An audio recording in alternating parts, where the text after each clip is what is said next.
Welcome back to the Imaginary Gallery. It's TJ, your host. This is a continuation of the previous video, which is discussing the protocol of the learned elders of Zion, which came from an initial viewer request asking me to talk about the Jews. As we've explained, it's not all Jews, it's a specific group, the Zionists.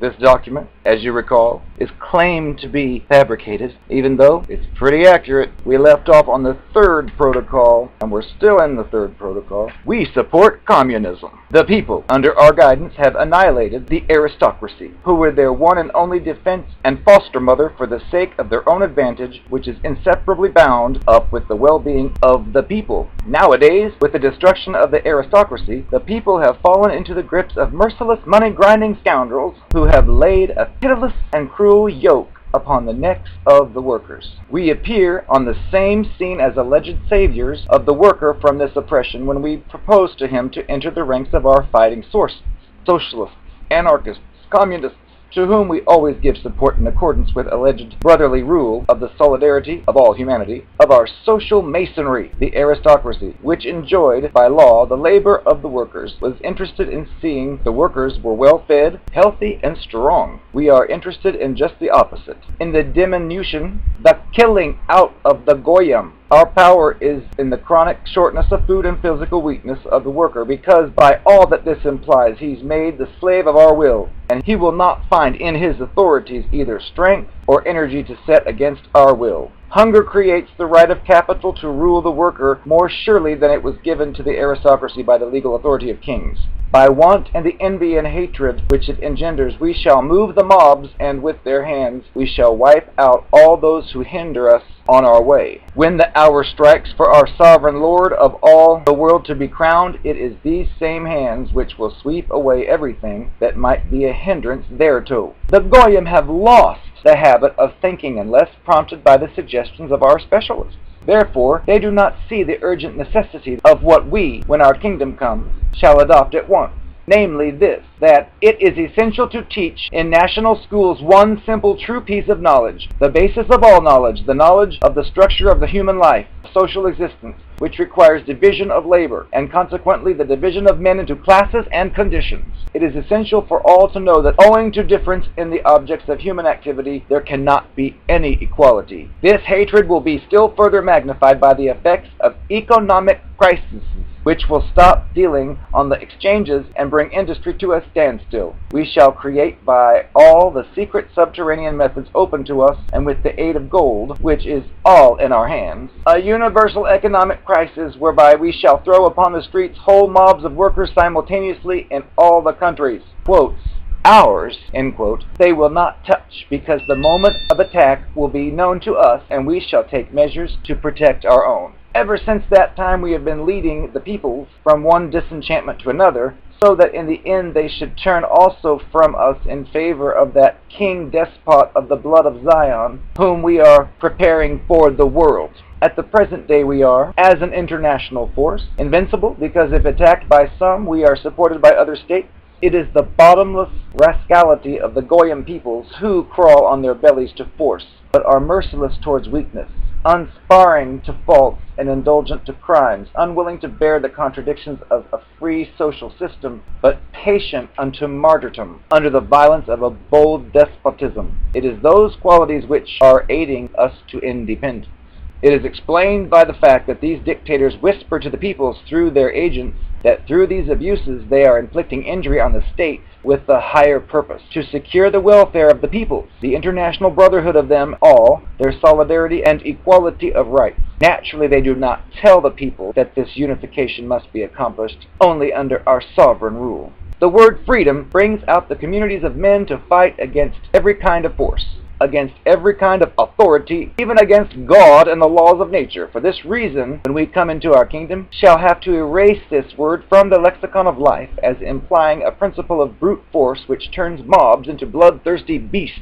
These beasts, it is true, fall asleep again every time when they have drunk their fill of blood, and at such time can easily be riveted into their chains. But if they be not given blood, they will not sleep and continue to struggle. Protocol number 4. Every republic passes through several stages. The first of these is compromised in the early days of mad raging by the blind mob, tossed hither and thither, right and left. The second is demagogy, from which is born anarchy, and that leads inevitably to despotism, not any longer legal and overt, and therefore responsible despotism, but to unseen and secretly hidden, yet nevertheless sensibly felt despotism in the hands of some great organization or other, whose acts are the more unscrupulous inasmuch as it works behind a screen, behind the backs of all sorts of agents, the changing of whom not only does not injuriously affect but actually aids the secret force by saving it, thanks to continual changes, from the necessity of expanding its resources on the rewarding of long services. Who and what is in a position to overthrow an invisible force? And this is precisely what our force is. Gentile masonry blindly serves as a screen for us and our objects. But the plan of action of our force, even its very abiding place, remains for the whole people an unknown mystery. We shall destroy God. But even freedom might be harmless and have its place in the state economy without injury to the well-being of the peoples, if it rested upon the foundation of faith in God, upon the brotherhood of humanity, unconnected with the conception of equality, which is negatived by the very laws of creation, for they have established subordination. With such a faith as this, a people might be governed by a worship of parishes, and would walk contentedly and humbly under the guiding hand of its spiritual pastor, submitting to the dispositions of God upon earth. This is the reason why it is indispensable for us to undermine all faith, to tear out the mind of the Goyim, the very principle of Godhead and the Spirit, and to put in its place arithmetical calculations and material needs.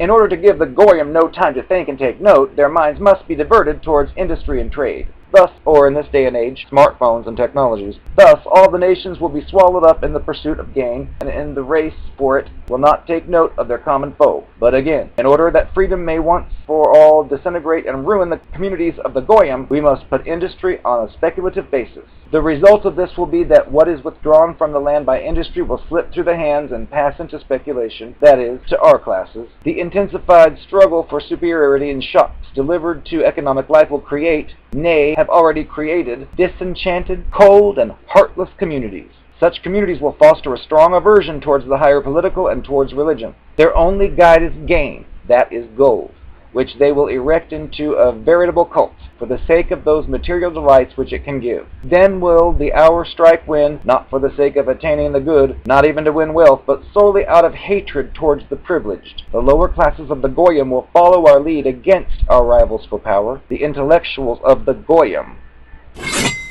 Moving along to protocol number 5. What form of rule is to be given to these communities if not that despotism, which I shall describe to you later? We shall create an intensified centralization of government in order to grip in our hands all the forces of the community. We shall regulate mechanically all the actions of the political life of our subjects by new laws. These laws will withdraw one by one all of the indulgences and liberties which have been permitted by the Goyim, and our kingdom will be distinguished by a despotism of such magnificent proportions as to be at any moment and in every place in a position to wipe out any Goyim who oppose us by deed or word. In the times when the peoples looked upon kings on their thrones as on a pure manifestation of the will of God, they submitted without a murmur to the despotic power of kings. But from the day when we insinuated into their minds the conception of their own rights, they began to regard the occupants of thrones as merely ordinary mortals. The holy unction of the Lord's anointed has fallen from the heads of kings in the eyes of the people, and when we also robbed them of their faith in God, the might of power was flung upon the streets into the place of public proprietorship and was seized by us. Masses led by lies. Moreover, the art of directing masses and individuals by means of cleverly manipulated theory and verbiage, by regulations of life in common and all sorts of other quirks, in all which the Goyim understand nothing, belongs likewise to the specialists of our administrative brain.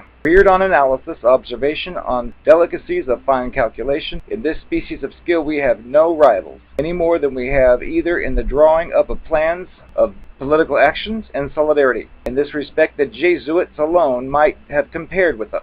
We have contrived to discredit them in the eyes of the unthinking mob as an overt organization, while we ourselves all the while have kept our secret organization in the shade. However, it is probably all the same to the world who is its sovereign lord, whether the head of Catholicism or our despot of the blood of Zion. But to us, the chosen people, it is very far from being a matter of indifference. Oh, I beg your pardon. For a time, perhaps, we might be successfully dealt with by a coalition of the Goyim of all the world. But from this danger we are secured by the discord existing among them, whose roots are so deeply seated that they can never now be plucked up. We have set one against another the personal and national reckonings of the Goyim, religious and race hatred, which we have fostered into a huge growth in the course of this past 20 centuries. This is the reason why there is not one state which would anywhere receive support if it were to raise its arm for every one of them. Must bear in mind that any agreement against us would be unprofitable to itself. We are too strong. There is no evading our power. The nations cannot come to even an inconsiderable private agreement without our secretly having a hand in it. Per me, reges regnant, it is through me that kings reign. And it was said by the prophets that we were chosen by God himself to rule over the whole earth. God has endowed us with genius that we may be equal to our task. Were genius in the opposite camp, it would still struggle against us. But even so, a newcomer is no match for the old established settler. The struggle would be merciless between us, such as a fight as the world has never seen. Aye, and the genius on their side would have arrived too late. All the wheels of the machinery of all states go by the force of the engine, which is in our hands. And that engine of the machinery of states is gold. The science of political economy invented by our learned elders has for long past been giving royal prestige to capital. I am the sexiest narcopath, the only one you ever dream of. And I've got a few more confessions and a few secrets for you. So strap on your protective headgear. Since I am giving confessions, I might as well. I'm being forced to tell you some of the stuff I did, and I'm being required to tell it. And I did it to you. You remember that fiasco. How could we forget? When your family invited us over for Thanksgiving dinner. Now we drank some wine and didn't want to drive home, so we stayed there overnight. By design. My design. You didn't know, though. Do you recall the next morning when your father was throwing a fit about his computer? It was all screwed up. Of course, I acted like I had nothing to do with it, but now it's time I tell you. The truth of the matter is, I had caught a glimpse of his computer system during the dinner when I went to the restroom. When we were all nighty-night in bed, I snuck into the room where it was. It was some kind of office or orifice or something. I prefer orifice. I got into it, and it was different from what I was used to. It was a goddamn Mac. I didn't know how to work that thing. I'm used to the old-fashioned Windows stuff. I was trying my best, and luckily I had enough knowledge to at least get into the bank account. And I was able to see the funds that he had in there, and that pretty much told me what I needed to know. Because what I do is, when I find a target, I check out their families, too. Because I know they're going to end up dead. I've got to get in good with them, so maybe I can cash in on a fortune if there is one. So I've got to check to see if there is one, in case there was. Problem was, I didn't know how to get out of it all, and I did something to it, and I'm not sure what, but your father was furious that it wasn't working the next day, and he needed it for something. And of course, I acted concerned and said, "Oh, what's the matter?" He thinks I'm computer illiterate, because I'd said that before. But he said, "Oh, honey, nothing to do with you. It's just something I've got to deal with." He was in my bed before you even knew it. Don't tell your mother. Or actually, maybe you should. She's a frigid witch. She doesn't deserve him, I do. When you figured out my games and told your father, well, I couldn't pursue him because he knew too much. He was going to believe you. He's not going to believe me over you.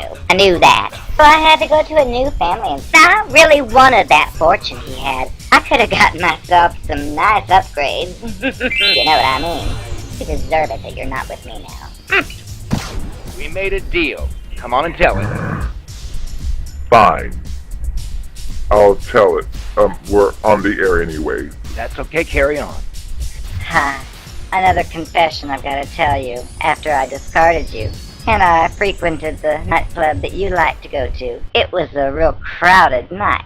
You and your new little whatever it was you picked up saw me there, but later on, I decided to leave the bar for a second. But then I decided, oh, I better go back. Well, there was a line down the block, And I turned right back into the door I'd left, and I was halted by some security guard who said, "Nope, you gotta wait in line." And I looked at that line and I thought, "You gotta be kidding. I'm a VIP, and you saw this.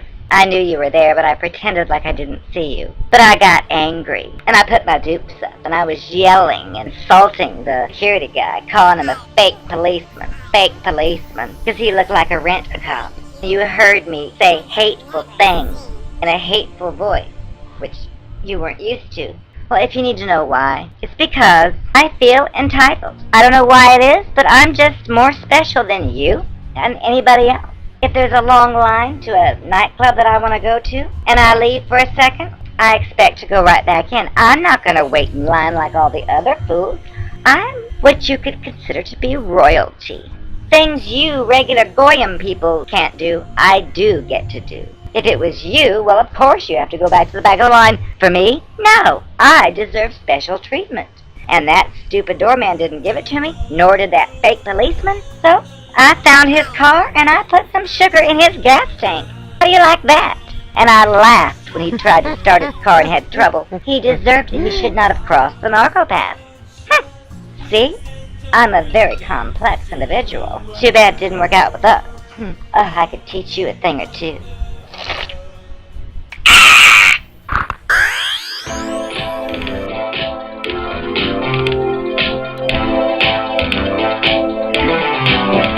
You were working as a waitress in a cocktail bar when I met you.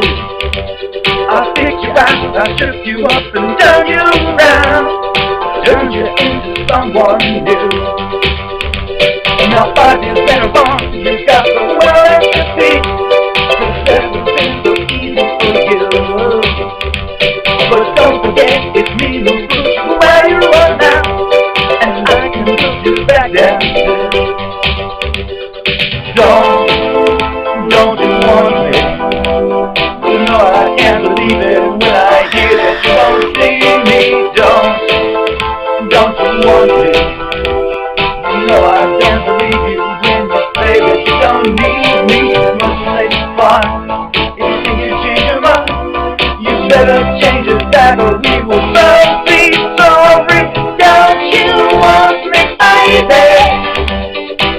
Don't you want me? Oh, don't you want me, baby? Don't you want me? Oh, I was working as a waitress in a cocktail bar. That much is true.